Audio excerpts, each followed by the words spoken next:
I've given you a sort of an overview of the materials that children are often working with, and as I said, they might be moving through these sort of activity books and these pupil books, or a teacher might be gathering relevant material for them if they're operating in a project sort of fashion.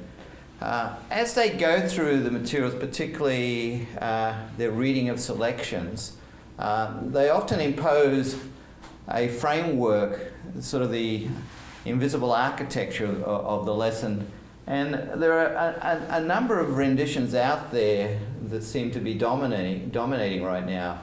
Originally it was a framework called the directed reading lesson. I still think that's probably the most dominant, and I'll map that out a little bit for you shortly. And then the directed reading lesson was sort of upscaled a little bit by the work of Russell Stauffer, a cognitivist, and he developed an approach called the directed reading thinking approach, which very much engaged the students in moving through the text in an anticipatory sort of fashion with their own predictions, as a way to make sure they're really engaging their background knowledge. And then a colleague of mine, Pat Cunningham, developed an approach called the 4 blocks, and where she proposed time put aside for the guided reading, very much like the directed reading lesson, directed reading thinking approach, but then also time for kids to read their own material. And as these reading programs sort of expanded, oftentimes they would provide libraries of material for kids to read apart from what the teacher would guide them through. But a second element of Pat Cunningham's approach was this self-selected reading for the kids to do by themselves, word study, and as writing became much more integrated with the reading program, and reading programs began to take much more the shape of a literacy program, she had a block dedicated to writing. What I think was perhaps one of the most interesting programs developed in Australia, in Queensland, by 2 of my colleagues, Alan Luke and Peter Freebody, who were working for Education Queensland, that's the education department in Queensland. And they developed a concept which is very project-driven called rich literacy tasks. And they called it New Basics as a way to make sure people realize that they were still going to be dealing with what people considered to be the key skills in reading, but they wanted them to be anchored in what they encouraged teachers to do, was to be the identification of projects and activities related to that project that would be really relevant to the communities that they serve. Queensland's a huge state, probably as big as Texas and as big as BC, with quite a diverse population, certainly quite a bit of diversity as a result of distance between rural and urban, between coastal and desert communities, and mixed in terms of ethnicity and a large indigenous population. What was also interesting about the approach is how they sort of characterize what I talked about earlier as word recognition and comprehension. And they talked about there being 4 key elements: code breaking, meaning making, text using, and text analysis, where the kids were meant to do this across oral experiences, auditory and other oral ways, and print media, reading, and also media. And so it was sort of a segue into the new literacies. Unfortunately, what ends up happening with publishers, they come up with new editions, and with governments they turn over, which they have in Queensland a couple of times, I believe, since this was developed. And so oftentimes these things get revised or displaced. But it's still, I think, one of the more interesting developments of the last 25 years or so. And then another program, lesson framework, which I really like, was one developed in Indianapolis by a colleague of mine, Jerome Harsty, and 2 of his colleagues, Kathy Short and Carolyn Burke. And it was driven by a sort of a critical inquirer orientation. Again, sort of looking for rich literacy tasks, but trying to engage kids in the questions and the problem solving in conjunction with reading and writing that they would be doing, and to make sure that they were doing it from different perspectives.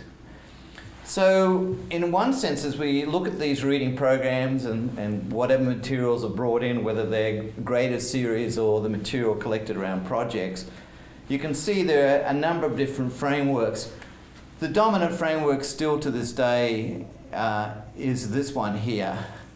And that includes engaging the kids basically in fairly predictable sequence of pre-reading activities. And I'm sure you can probably fill in what would be under pre-reading activities, a guided reading experience and a post-reading experience. And typically in the pre-reading experience, and you would see this pre-reading thing sort of carried forward in almost all of these things, involved relating to the student's prior experiences, to his background knowledge, and encouraging the child to establish his own purposes or suggest questions he or she wants to be answered. Sometimes it would be some teaching of vocabulary and other activities, but predominantly the first part of the lesson was how do we engage these students putting their own ideas on the table en route to engaging them in the text, and sometimes making predictions, sometimes setting their own questions. The guided reading was typically a combination of reading chunks of the text, maybe initially just a short part with some stop, or sometimes even a teacher would let the kids read the whole selection and go back and read portions of it.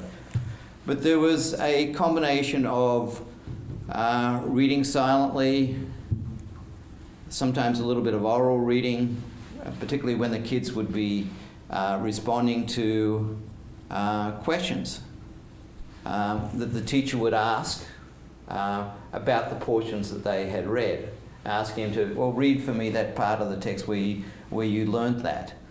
And then the post-reading would be an opportunity to do discussion, discuss generally what the text is about, share opinions, to be critical, and also a chance to do some related skill development. So this sort of might go on with a story, not just one day, it actually might carry across several days. And from my perspective, from a research perspective, what becomes key here is how is what they're doing related to what we know about meaning making?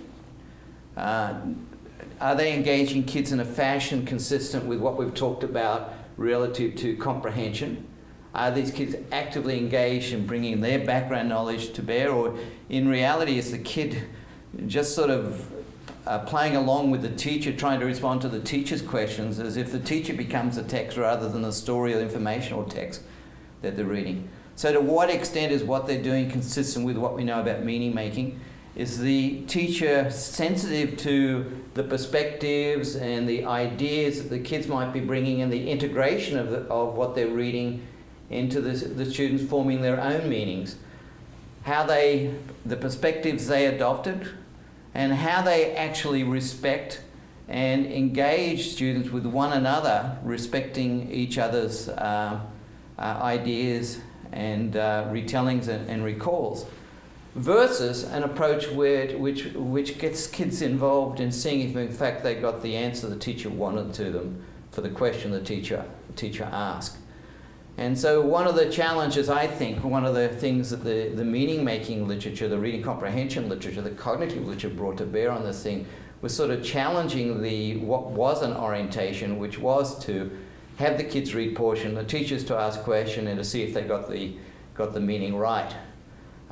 Because with the meaning-making cognitive literature, meanings may vary.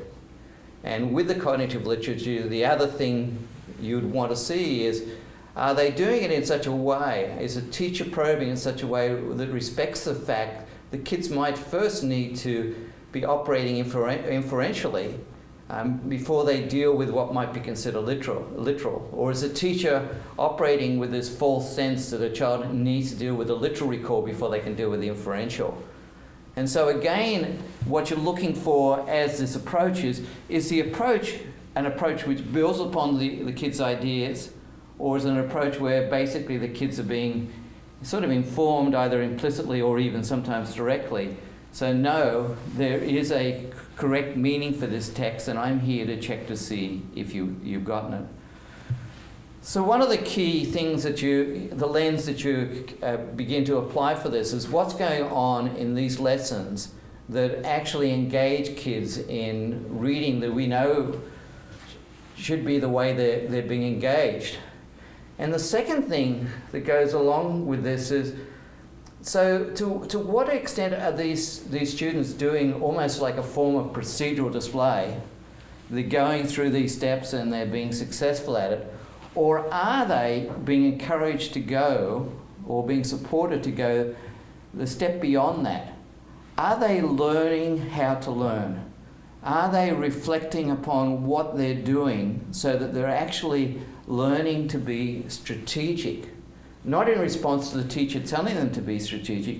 Are they learning about their approach to reading and how to approach reading? Or is this just, again, a sort of a routine that they go through day after day after day after day, where they're not really encouraged to set their own questions, to bring their own background knowledge, to reflect upon this? And so a key question, which I'll move to now, is how do these reading programs go beyond a form of teaching reading, which is just sort of like activity involved in reading, to actually an emphasis upon teaching kids how to learn, teaching kids in a way whereby they're learning how to learn.